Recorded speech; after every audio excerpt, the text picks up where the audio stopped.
전체 토론 주제 얘기에 발의를 해주셔야 됩니다. 발의라고 하니까 너무 어려운 거 아니에요. 그냥 편하게 얘기하시면 돼요. 둘이 얘기하던 걸 전체에다 대고 그냥 떠든다 생각하시면 돼요. 데이터베이스 종류가 되게 여러 가지가 있는데 PD는 공개형 데이터베이스를 많이 쓸지 너무 채워지고 질문이 나왔는데요. 답을 혹시 하실 수 있는 거? 왜 공개형 데이터베이스를 많이 쓰냐고요? 공개형 데이터베이스 단계예요. 그게 그 옛날에 쪼개 시간에 막 대수형인가 뭐 어쩌고저쩌고 있었잖아요. 되게 많았잖아요. 근데 이게 관계형 데이터베이스는 표로 돼 있으면 그게 객체적인 언어에 많이 말아서 그런 거 아닐까요? 그게 객체적으로 안에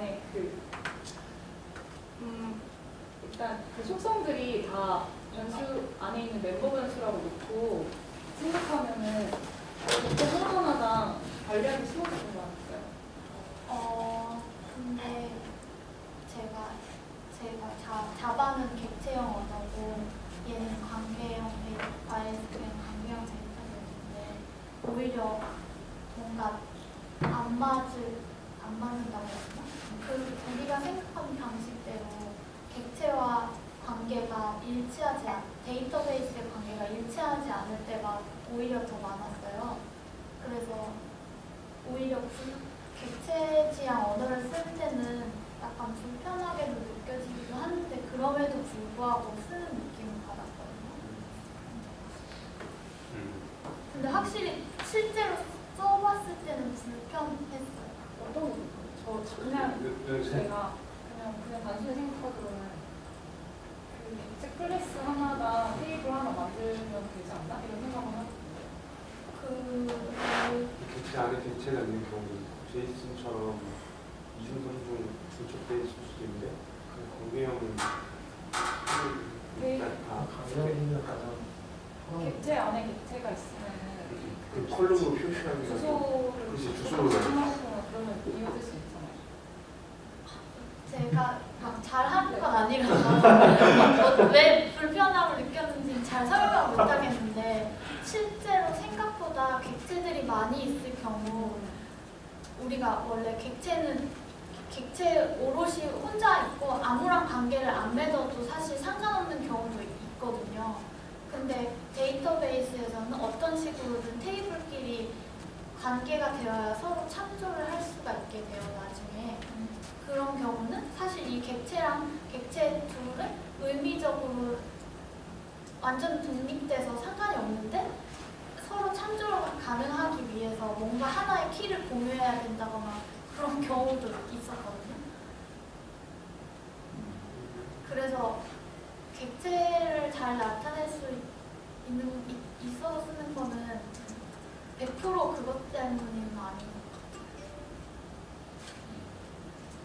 제 속에 시간에 배운 건지 모르겠는데 관계형 데이터베이스를 쓰면 각 표나 데이터들끼리 관계를 맺어서 새로운 데이터를 만들기가 더 쉽다고 배웠던 것 같아요. 그래서 그렇지 않게 그냥 현재 있는 아닌 데이터를 가지고도 얼마든지 또 의미 있는 데이터들을 더 만들어내기 가장 쉬운 방법이고 정리를 저장할 수 있기 때문에 그렇지 않나 생각합니다.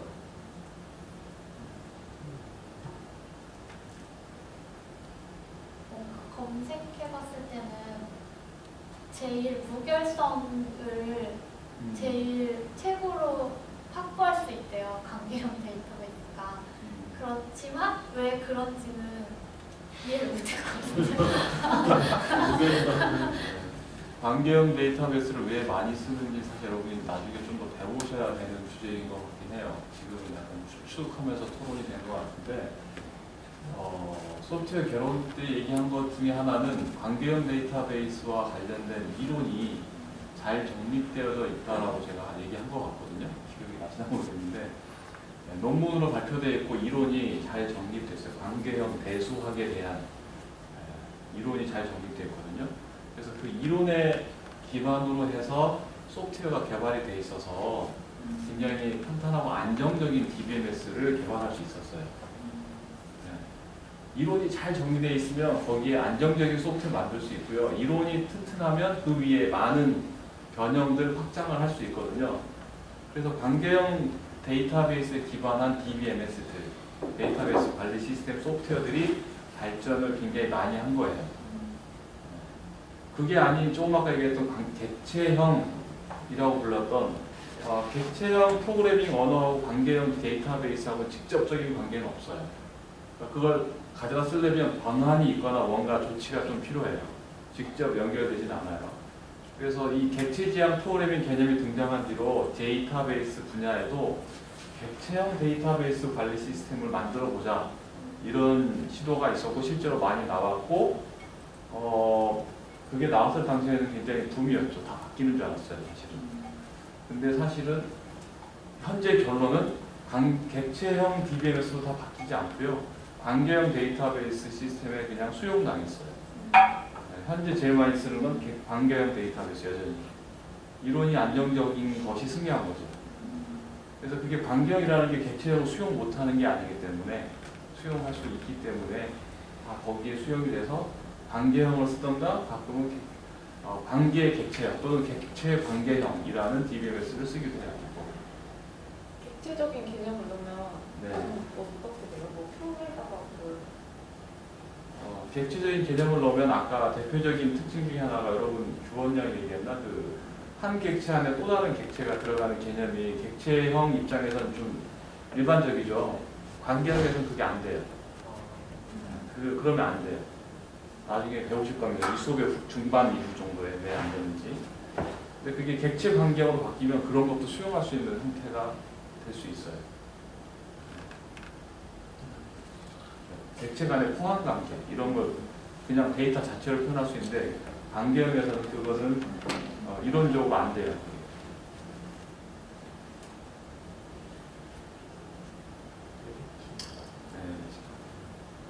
좀 쉽지 않은 주제였습니다. 이거 파고들면 많은 주제가 주렁주렁 나와야 되는 주제고 여러분이 배우면서 좀 아시게 될 것 같아요. 이 주제는.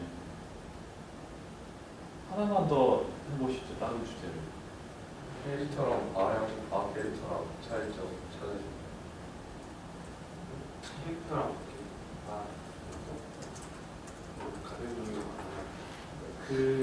두 개가 딱 그냥 직관적으로 봤을 때 가차가 좀 더 효율적으로 보이잖아요. 딱 입력한 만큼만 딱 차지해가지고. 근데 굳이 차를 쓰는 경우는 어떤 경우 차를 쓰면 어떤 다른 점이 있는지.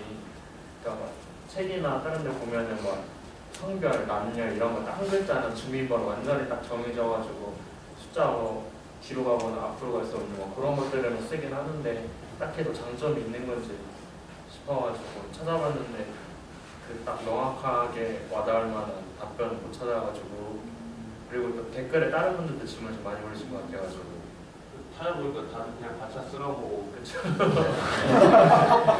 괜히 차 쓰지 말고 가차 쓰라고. 가차 말고 가차 2를 쓰라고. 2는 뭔지 모르겠는데 2를 쓰라고. 네. 회사에서 어떤 분이 차로 상사분이 바꾸라 해가지고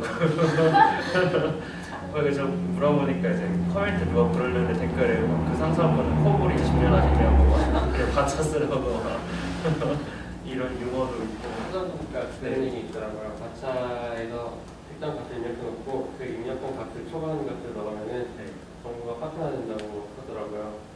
맞는 방법이 있긴 한데 정보가 파편화되는 게 어떤 저장하는 방법이 그 초과된 양만큼을 딴 데 어디 저장을 하는 것 같아요. 정확히 이해 못했는데 그래서 데이터가 쪼개져 버리기 때문에 그런 문제가 있긴 하다고 하더라고요. 근데 고칠 수는 있다고 막을 수가 데이터 용량이 좀 더 커지는 대신에 막는 방법이 있다고는 하는데 정확히 이해는 못해요. 종아리 같은 거. 단적으로 이게 어차피 그 저장하는 게 하드디스크에 저장을 해야 되는데 이 정도 크기로 처음에 저장을 했다가 근데 여기 뒤에는 이미 데이터가 있는 거예요. 그 당시에는. 근데 더 늘려야 되는데 그럼 이쪽에 이미 데이터가 있기 때문에 다른 쪽에다 저장을 해야 될 거 아니에요. 캐릭터 용량이 늘어난다고요? 바차 같은 경우에 처음에는 10중에 3 했으면 3으로 했었는데 3에 3만 있었댔어. 근데 나중에 10짜리로 바꿨어. 그러니까 10으로 한 개 용량은 10인데 3만 넣은 거야 처음에. 근데 7짜리로 바꾼 거야. 그러면 근데 이쪽에다가 이렇게 연속적으로 할당하는 게 아니라 이미 여기 뒤에는 다른 데이터로 차 있기 때문에 편하게 이렇게 근데 크기를 잘 조정할 수 있어요. 캐릭터를. 바차는 가능하고. 그러니까 한 개 20개가 있으면 만약 20으로 되어 있으면 3짜리도 넣을 수 있고 7짜리도 넣을 수 있고. 데이터를 네. 업데이트를 데이터 업데이트를 처음에 데이터를 하면 업데이트. 넣었는데 나중에 이게 풀로 업데이트되는 맨 처음부터 할당을 해놓고 넣는 게 아니라 이거. 그러니까 처음에는 3밖에 할당을 안 한다는 거죠. 애초에 20만큼의 그 가용 공간을 넣는 게 아니라 뭐 파편화가 생길 수 있다고. 내가 마치 21이라고 써놨어도 인서트에서 선발판 누르는 공간이 상상같은데. 그렇죠. 근데 나중에 더 늘리다 보면 파편화가 일어날 수 있다. 편화를 DB를 쓸 때 그 밑단까지 생각을 해야 되나? 시험을 그러게요. DB 쓰는데 밑단까지 파편화까지 고민하기가 좀 그렇긴 하네. 그리고 이건 틀릴 수도 있는데 그냥 개인적인 추측인데 동적 할당을 할 때 오히려 시간이 더 오래 걸릴 것 같아요. 정적 할당하는 거보다. 빠르게. 처음에 시언어 같은 경우에는 처음에 정적으로 할당할 때 애초에 컴파일 타임에서 할당을 해주고 동적으로 하는 건 10에다가 할당하잖아요. 그 부분에서 차이가 있듯이 DB도 약간 차이가 있지 않을까 생각하는데 개인적으로 추측하는 거예요. 그거 있는 바차가 성공산 조금 더 늘릴 것 같다. 뭔가 봐야 될 것 같다. 좋은 추측입니다. 바차에서 데이터가 파편화가 될 정도로 데이터가 크면 또 어떤 문제가 생기는 확률이 굉장히 낮아요, 사실. 그럴 가능성이 있을 뿐인 거고, 사실 여러 무시해서도 그런 일입니다. 그래서 차하고 바차는 딱 이름이 고정과 가변이잖아요. 차는 고정, 바차는 가변. 뭔가 여러분이 창고에 가서 물건을 저장하는데 항상 똑같은 크기의 물건을 착착착 쌓을 때하고 길이가 왔다 갔다 하는 물건을 쌓을 때하고 물건을 쌓는 입장에서 어떤 게 효율적일까요? 똑같은 게 훨씬 효율적이죠. 너프백과 DBMS도 그렇다고 생각하시면 돼요. 차가 속도 면에서 유리합니다. 그렇죠? 바차는 길이가 막 들쑥날쑥하기 때문에 이걸 막 들고 어디 넣을지 동쪽으로 넓은 공간을 찾아야 돼요. 거기에 맞는 거예요. 딱 이게 가변 길이기 때문에 얘는 아예 가변이다라고 했기 때문에 얘에 맞는 걸 항상 찾아서 딱 맞게끔 쓰긴 하지만 저장 공간에서 유리해요. 저장 공간에서. 하지만 속도에서 손해볼 수 있어요. 바차가. 그 두 개의 차이는 그거예요. 속도 면에서는 차, 고정 길이가 쉽다. 하지만 공간 입장에서는 바차가 유리하다. 그런 차이가 크게 쉽게 정의할 수 있는 거고, 근데 문제는 차가 고정 길이잖아요. 걔는 선언하면 무조건 그 길이만큼 무조건 딱딱 무조건 차지하는 거예요. 쓰든 안 쓰든. 근데 이 차라고 해서 효율적이려면 얘는 무조건 차 100 했으면 100바이트를 무조건 잡는 거죠. 근데 실제 데이터가 100을 안 써. 차 100이라고 했는데, 고정 길이 100이라고 했는데. DBMS는 캐릭터 100이라고 얘는 무조건 100바이트 쓴다고 생각하고 무조건 100바이트를 줍니다. 근데 실제 데이터가 뭐 10바이트 쓰고 20바이트 쓰고 50바이트 쓰면 나머지 버려져요. DBMS가 저하할 수가 없어요. 딱 고정기를 다 줬기 때문에. 그래서 차를 썼을 때 성능상 이점이 있다 그랬는데 이걸 잘 맞지 않으면 공간을 많이 버리게 돼요. 차에. 그래서 차를 쓰려면 여러분이 찾으셨듯이 항상 기기가 고정되어 있는 것들, 성별, 주민등록번 아까 얘기했죠. 학번처럼 기기가 딱 고정되어져 있는 문자일 때 차를 이렇게 해서 그게 아니면 바차예요. 그래서 바차를 흔히 쓰라고 나오는 거 있잖아요. 그 정도 수준은 중급자 수준의 답변이 그냥 받쳤어. 왜냐하면 생각하기 귀찮으니까. 데이터가 항상 이 정도 된다라고 하려면 설계 관점에서 그리고 이 데이터 소프트웨어에서 그 데이터가 앞으로 항상 이 데이터라는 걸 검증해야 돼. 검토하고 확인해야 되고 약간 고민을 해야 되는 주제예요. 그래야 캐릭터라고 지정할 수 있거든요.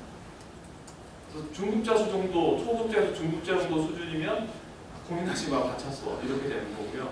중급 이상 고급 넘어가면 고민을 해서 캐릭터로 할 수 있는 건 다 뽑아서 캐릭터로 해. 이게 되는 거예요. 그래서 아까 누군가 상급자가 캐릭터를 하라고 했다 그랬죠. 중급자 이상 넘어가면 이제 캐릭터로 할 수 있는 건 찾으라고 하는 거죠. 대용량이 되면 될수록, 사용자가 많으면 많을수록 캐릭터로 하는 게 유리해요. 그걸 이제 찾는데 힘들기 때문에. 그래서 그냥 고민이 많이 안 할 거면 같이하고 고민해서 제대로 할 거면 차를 찾을 수 있을 만큼 여러분은 찾아야 돼요. 나중에 이건 이 수업의 중반 이후에 데이터베이스 설계 이슈가 나오면 여러분이 좀 더 와닿게 될 겁니다. 또 다른 강의로 넘어갈 건데 혹시 질문 있으시죠? 이건 얘기 안 했는데 전체로 하도록 하겠습니다. 이거 한번 꼭 짚었으면 좋겠다. 없어요? 각각 레코드는 어떤 자료 구조에 저장될지 궁금해요. 아, 교원장이 되게 심오한 질문을 해줬죠. 아까 데이터 파편화도 사실 심오한 답변인데 DB 어드밴스드에서 다룬 주제에 해당되거든요. DBMS 내부에 실제로 어떻게 저장되는가 그 주제거든요. MySQL은 C로 짰나요? MySQL은 기본 C예요. 내부가 C 포맷이 어느 정도 돼 있어요. 근데 코드 자체는 링크드 리스트로 이루어져 있죠. 지금 규원장이 질문한 게 그건데 실제 데이터베이스 안에 레코드들이 어떻게 저장되어 있는가 이거 하나로 답변할 수가 없어요. 링크드 리스트는 한 가지 사례일 뿐이에요. 여러분이 자료구조 알고리즘 배우는 거 있죠. 자료구조들. 네. 거기에 있는 것들 중에 효율적인 것은 DBM에서 다 있다라고 생각하시면 돼요.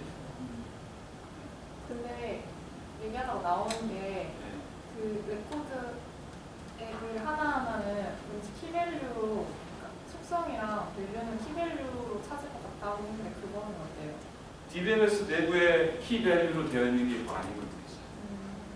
그건 이제 여기서 다 다룰 수 있는 건 아니고요. DBMS마다 다른 특성이 있어요. 그걸 알아야 돼요. 지금 오라클이라는 DBMS 다르고 MySQL DBMS 다르고 조금씩 다 달라요. 가장 기초적이고 쉬운 건 키밸류 스토어라고 불려요. 킥값과 밸류지. 근데 그 레벨까지 이해하기엔 여러분이 제가 보기엔 아직 준비가 안 됐어요. 이제 생각하시기 때문에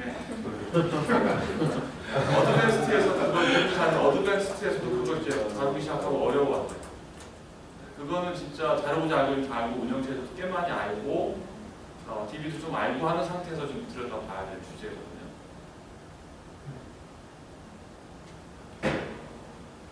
어렵습니다. 쉽진 않아요. 그래서 그걸 이해하려면 자료구조 알고리즘을 잘 하셔야 돼요. 기본으로 가지고 있어야 할 수 있고. 그래서 DBMS를 만드는 소프트웨어 엔지니어, 프로그래머는 굉장히 잘하는 소프트웨어 엔지니어, 자료구조 알고리즘 운영체제 이런 거 다 알고서 할 수 있어요. 모르고 할 수 없어요. 그래서 운영체제를 만드는 사람들, DBMS를 만드는 사람들, 이거 시스템 소프트웨어 엔지니어거든요. 네. 고급자 중에서도 고급자 수준의 사람들이 주로 그러는데 어려워요. 그러니까 만드는 건 누구나 할 수 있지만 그 제대로 된 것을 만드는 게 힘든 거예요. 시간이 벌써 이렇게 많이 있는데 안 쉬었다 가기도 그러는데 시간 남았으니까 5분만 쉬었다 갈게요. 5분만. 5분입니다. 시키시지 마세요. 아,